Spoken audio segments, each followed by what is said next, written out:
June 5 പരിസ്ഥിതി ദിനം. ഇങ്ങനൊരു ദിവസത്തിന്റെ ആവശ്യമില്ല പരിസ്ഥിതി സംരക്ഷിക്കാൻ. ഈ ദിവസം ഒരു ഓർമ്മപ്പെടുത്തലാവട്ടെ. നമ്മുടെ കോളേജിന്റെ ക്യാമ്പസ് നല്ല രീതിയിൽ നിലനിർത്താം. നമ്മുടെ കോളേജിൽ ഏറ്റവും മനോഹരമായിട്ടുള്ള നല്ല ഗാർഡൻ ഉണ്ട്. ആ ഗാർഡൻ ഉള്ളതുകൊണ്ട് തന്നെ എന്ത് പച്ചപ്പാന്ന് നോക്കി ഏത് മനുഷ്യർ വരുമ്പോഴും നമ്മുടെ ഗാർഡൻ കണ്ട് അഭിപ്രായം പറയാറുണ്ട്. ഇത്രയും ബ്യൂട്ടിഫുൾ ആയിട്ടുള്ള ഗാർഡനൊക്കെ നമ്മുടെ കോളേജിലുണ്ടെന്ന് പറയുന്നത് നല്ല കാര്യമാണ്.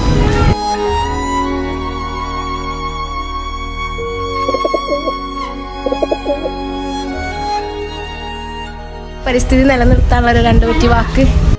പരിസരം നിലനിർത്തേണ്ടത് ഇത് അത്യാവശ്യമാണ്. കാരണം എന്താ വെച്ചാൽ ഒരു മനുഷ്യൻ്റെ ശ്വസനമാണ് ഏറ്റവും പ്രധാനപ്പെട്ട കാര്യം. ശ്വസനത്തിന് ചുറ്റുപാടുകൾ എന്താ പറയുക മലിനമാകാതെ ഏറ്റവും നല്ല രീതിയിലാക്കിയെടുക്കുക എന്നുള്ളതാണ് ഏറ്റവും അഭികാമ്യം. അതിന് ഈ പച്ചപ്പ് നിലനിർത്തേണ്ടത് അത്യാവശ്യം തന്നെയാണ്. തീർച്ചയായിട്ടും നമ്മൾ ഈ ഒരു സമൂഹത്തിൽ ജീവിക്കുമ്പോൾ നമ്മുടെ അന്തരീക്ഷം കൂടി ഏറ്റവും വളരെ നല്ല രീതിയിലായാൽ മാത്രമേ നമ്മളുടെ ഊർജ്ജം കൂടി കൂടുള്ളൂ. അങ്ങനെ എല്ലാവരും ആ ഒരു രീതിയിലേക്ക് മാറണം എന്നാണ്. പ്രകൃതി നമ്മുടെ ജീവിതത്തിലെ ഒരു ഭാഗമാണ്. അതിനെ സംരക്ഷിക്കുക എന്ന് പറയുന്നത് അത് നമ്മുടെ കടമയാണ്. നമ്മൾ ഓരോ ജീവജാലങ്ങളെയും നമ്മളെ പോലെ തന്നെ നോക്കിക്കൊള്ളുക.